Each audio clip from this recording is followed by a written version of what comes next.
Hi, it's Tracy from Two Rocks Tarot, and before I start today's Pets in Spirit message, I actually wanted to touch a little bit on the names that come to me. So in last week's, or I should say the last video that I did on Pets in Spirits, I got the name Bob Marley, which I thought was the dog's name, and I got the name Sam. Now, what I wanted to touch on about the names is these names, when they come to me, they just pop in my mind while I'm actually doing the video. So sometimes, I mean, this dog may not have been called Bob Marley. It could have been a friend of the dog's owner who used to call him Bob Marley. He could have had a completely different name. The dog's name could have been Sam and not the owner, like I thought. It's really hard to I can't pronounce it. It's differentiate. I don't think that's so. You know what I'm saying anyway. It's hard to know exactly what what the names are going to represent and who they are actually for. Okay, so these names, when they come to me, like I said, they just pop into my head. Just the actual words. So when Bob Marley come to my head, it was actually in black writing. Okay, and I got the feeling that he was the chocolate coloured dog. When I got the name Sam, and even now that's actually in black writing, but I've picked out that he had short black hair, cropped close black hair. So these messages might be for or resonate for somebody else. Okay, the names might be completely wrong. It could be, like I said, a friend of the owner that used to call him that. The owner's name might not be Sam. It could have been the dog's name. It could have been the friend called Sam who used to call this dog Bob Marley. It's really hard with animals because I just get pictures in my head. Okay, even when I do with people, I get a lot of pictures, but I get a lot more free-flowing words when it comes to an actual person compared to a pet. Okay, because when you're thinking about animals, they can't actually physically speak to us, but when you look at them, you know what they're thinking, don't you? Oscar had the most how can I say it? Not only photogenic face. I'm looking at a picture of him now. But he had the most expression, the most expressions that I've ever, expressionless face. Gee, my words aren't coming out today. But he really did. He could really express his feelings well with just a look. He gave the best stink eye that I've ever seen on a dog in my entire life. And we often used to say that he was more human than a dog, because you just knew what he was thinking and the things that he used to do and the words that he understand. He used to understand quite a vocabulary of words I could talk to him like I'd be talking to a normal person, and he would know what I'm talking about. So it's a lot harder when I'm trying to bring across animals, because all I am getting is their feelings, their memories of what they used to do, and I'll get the occasional words come through.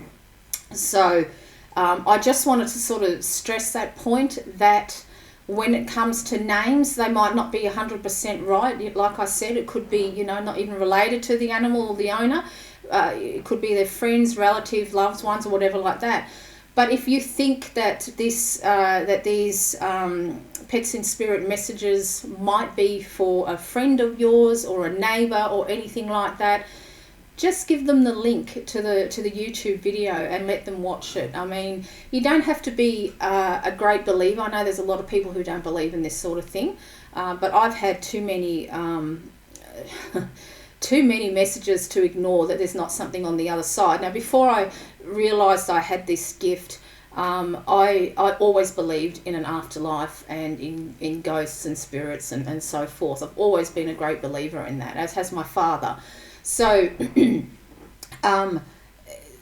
so before I had this gift, I was always a believer, but I know there are a lot of people that don't believe in this sort of thing. But if you think that this message might be for someone that just give them the YouTube video, or just even talk to them about it, because and see what they think, because really these messages are only going to resonate or mean something for the actual owner of the pet. And this is why I do it, because I absolutely adore animals. I'm the type that if there is a movie and there's an animal, isn't it always the way? If you watch a movie, there's an animal in it, you know the animal's going to die. And I always say to my husband, not watching it, not watching it. So he very often watches those movies without me. I know it's not true, what happens, but I just can't bear it. I just can't stand it. And I'm very, very soft. I'm very, very soft when it comes to pets, to all animals, all types of wildlife. I just, if there's a spider in the house, I've always caught them and put them outside. Even with flies, I'll open the screen door to see if I can get them out rather than spraying them. That's just who I am. So, this is my greatest wish when I do these Pets in Spirit messages, is to put the owner back in contact with their pet, no matter what type of pet it is, so that they can get some closure, but also to know that they never really leave you. Like I said in the previous video, I still see Oscar will be gone 2 years on the 31st of October this year, and I still find his hair. And I often find his hair when I'm going through a bit of anxiety or something to do with, particularly when I was with my cancer treatment. If I'm a little bit worried about something, I'm sitting in my chair and I have a look on the armrest, and there is one of his hairs. So, it's just... It's amazing. It really is amazing. And I still get signs from my cat, who's been gone for around 6 years now, and I had her for 22 years. So that's, I suppose, is the biggest message. What I want to do with these Pets in Spirit messages is to let their owners know that their pets never really leave them. They're always with them in spirit. Always with them in spirit. But you have to be open to the signs. And this is why I do these messages as well, to open up other people's eyes and what signs to look for, and what signs to look for, that their pet is fine, they're okay, they're still with you, type of thing. So that's why I do these messages. But I wanted to touch on the names, because the last week's video could have been you thinking, I reckon that's for so and so. But, hang on a minute, the dog's name wasn't called that, and the owner wasn't Sam, so they kind of dismiss it, saying, no, it's not them. But it could be. I mean, I can only say the names that come out of my mouth. It just, it's just like, I just see writing in my mind, and I have to say it straight away. So it will have some meaning for someone somewhere out there, but don't let it put it off. If you think that this dog is your best mate's dog that's come through, but the names are different, get him to watch, or him or her to watch the video, I'm sure this is a male, because I can still see him in my mind's eye. He was a very, very big boy, a very big man. So I do feel, if you think that it is for your mate, but the names are wrong, just get them to watch the video. They'll know straight away. When you know, like, when we kept finding Oscar's hair, and you just instantly knew what it meant and what it was for. So we call them puggy kisses from heaven. So and how weird where they turn up. My husband went for a motorbike ride, and when he got to the pub, and he sat down and he took off his he was going to take off his jacket. He saw one of his hairs on his motorbike jacket. Now, there is no way that a hair is going to stay there. for a 30k motorbike ride. There's just no way. So there's lots and lots of signs that are out there. As I said before, we had to put our budgie to sleep. We had him for 17 years, and when Aaron comes home, he said he could smell the cage, and I actually donated the cage to the vet because I didn't want it, and he said he could smell the cage, all the seeds. And this morning, I heard a little chirp as well. So even such a small little thing as a budgie can come through and let you know that they're okay. But you've got to tune into it. You've got to be open to it. Now, I'm very deaf. If I haven't got my hearing aids in, I pretty much can't hear very much. I miss out on probably 3/4 of what's going on around me. But I clearly heard that chirp before I even put my hearing aids in. So there's different types of hearing, okay? You've got to listen, and you've got to see with your spiritual eyes and ears, okay? That's what you've got to do. You've got to cut off the non-belief. You've got to cut out the people poo-pooing you and saying it's not true and all these sort of things. Don't let other people, because there was a big belief that that animals don't have souls. I mean, really. So just trust in yourself, trust in your heart, trust in your instinct, and like I said, trust in your spiritual ears and eyes. You're not going mad, you're not imagining things. And these messages, I do believe, will reach the people that they need to. But if you think it's for someone but the names aren't wrong, just give them the YouTube. Get them to watch it. They'll know in their heart if it's for them. They truly, truly will. And that's all that I hope for, is just to give some people some peace and comfort to know that they live on, not only in your heart, but they still watch over you spiritually, just like our loved ones do, our family, our friends do the same thing. So I just thought I would touch more on the name side of things, just if you think, that could be for someone but the names aren't right. Because they might watch the video and say, oh yeah, my friend Sam used to call him Bob Marley, or, and they didn't even know Sam because he was a work colleague. Do you know what I'm saying? So these are the things, it's hard to be 100% accurate when it comes to channeling messages from spirits, be it pets or be it humans. You can't be 100% right, and I never claim that I am 100% right. But, if someone is meant to watch the video, they will. And one good example that I can give you of that is we all probably know Fairy Wren Whispers, Evie, who's a very good close friend of mine. And I did a spirit message, I think it might have been a year or two ago now. And she didn't even have a YouTube channel, but it popped up in her Google feed and she watched it, and that message was for her. And it ended up being like 6 pages of emails. Like, I've got 6 pages full of all the ways of how it resonated with her. And I even had a dream that was one of her uncles as well. And she sent me a photograph of 2, and I picked out the one. And then she didn't say who they were, and I picked out the right one, whom I was dreaming about, and it was her uncle. So even though she didn't at that time have a YouTube channel, it come up in her Google feed. So spirit will have ways of getting you to take notice and getting in touch with you and taking notice of it, but it's up to you to act on it. So you might notice it but not act on it. Okay, you don't click on the link and watch the video, you just sort of take note.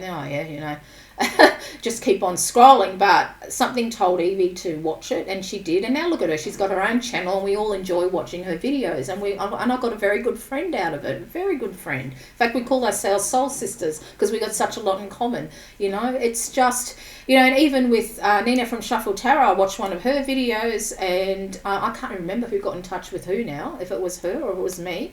And we met up for lunch, and now, there we go. I've got another good friend, another sister. So, I've actually, in real life, I've got a brother who's 10 years older than me. I haven't got sisters, but I class it, I've got 3 now. So I've got Evie, I've got Nina, and I've also got Nat from Sanskrit Blue. I class her as a sister too. So I've gained three sisters all through a social media platform called YouTube.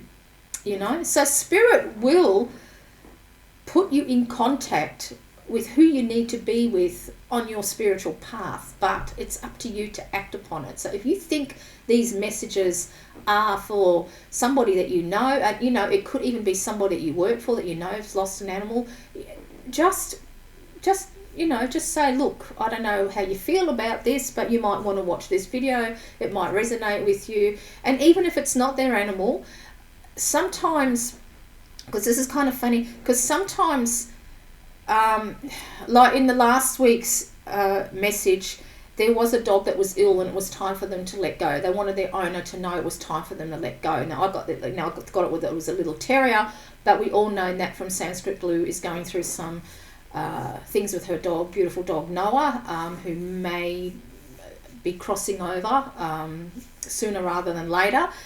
And she actually, when I published it, I had it published for the Monday, but I got the wrong date, and it was going to come out on the Tuesday, and I thought, should I? And something told me, no, put it out on the Monday, and I put it out on the Monday, and then Nat wrote in the comments that it couldn't have come at a better time for her. So even though that message was in specifically for a terrier that wanted their owner to know, this message also resonated with Nat. So that's the beauty about spirit. even though it can be specifically about one dog, it can also be other dogs as well. And so this message could be for a few people, even if the breed of the dog is different. Spirit's coming through to let you know that, hey, this message is for you as well. Okay, so it doesn't have to be, because I mean, the dog that come through was a little Yorkshire Terrier, and Natalie's dog is this huge dog, a beautiful big black dog, so it's absolutely massive, so it's completely different. Okay, and the card that actually come up was Strength, and it was quite funny because the night before I actually dreamt of a lion as well, and my husband had a really weird dream too, and because I'm quite into dreams and interpreting them, and they really made sense when I delved into it, or what it meant for me. So that's what I wanted to touch on before I do my next Pets in Spirit message, because just it could resonate for quite a few people. So even though I'm doing it and I'm concentrating on specific animals or whatever, it could resonate with quite a few people, and that's okay, because that's how Spirit brings us together, and that's how Spirit gets the message across to us in a way that we will understand. But please, if you do think that this might be, these messages will resonate for someone that you know, just give them the YouTube. I mean, that's all you can do. It's up to them if they watch it or not. But I suppose, 5 times out of 10 they probably will watch it, because they will want to know what's going on, because they'll be, in deep grief over the loss of their pet. And this pet, it doesn't have to be a recent death. It could be one that took a few years ago as well, and they come through. It's just, you just don't know. I was very, very surprised that Oscar come through like on that night. Okay, he used to, the day that we had to put him to sleep, he always slept in a bed beside us, on Aaron's side of the bed. He had a little bed there, and we were laying there, and it was absolutely freezing in our bedroom. I can't tell you how freaking cold it was, and it wasn't a cold day, but by God, it was cold in that room. And we heard him snuffling, and because he used to make these snuffling, snorting sounds, and we actually heard that. The day that I had to put my cat down, we stopped off to get some takeaway food, and we heard her meowing as we were getting the food, because she used to love, she was a weird cat, but she used to love hot chips and used to eat all sorts of things. So, don't think it's your mind playing tricks. Just like I said, listen with your spiritual ears and see with your spiritual eyes. Open yourself up, because if you don't open yourself up, you'll be closed off, and Spirit can't get through to you. Okay, so for instance, when I'm talking about how this message could actually resonate for another owner who's lost their pet, and of course the dog looks completely different. So I know with Bob that I said that he liked to collect seashells. So there could have been a little Shih Tzu who loved to collect seashells on the beach. So that part of the message is meant for that owner who owned the Shih Tzu, even though Bob used to collect seashells and left them, stashed them as a gift for his owner. So that's what I mean about how the one message can reach out and touch different people, different dog owners. I mean, it could have even been a cat who used to like collecting seashells. I mean, I've seen heaps of Instagram posts of cats that collect socks and all sorts of things like that. So it could have even been a cat that used to like collecting stones or seashells. So this message, even though I'm honing in on the one dog and the one owner, it could actually resonate with quite a few different people, different parts of the video. So the seashell thing could be it. The throwing the ball in the sea, which he loved to go running in and get. Well, there could have been a dog that loved the beach, but for the life of him, it wouldn't go into the sea to collect that ball, and but used to love rolling in the seaweed. You see what I mean? So you have to keep your mind very open, because like I said, you can't be 100%.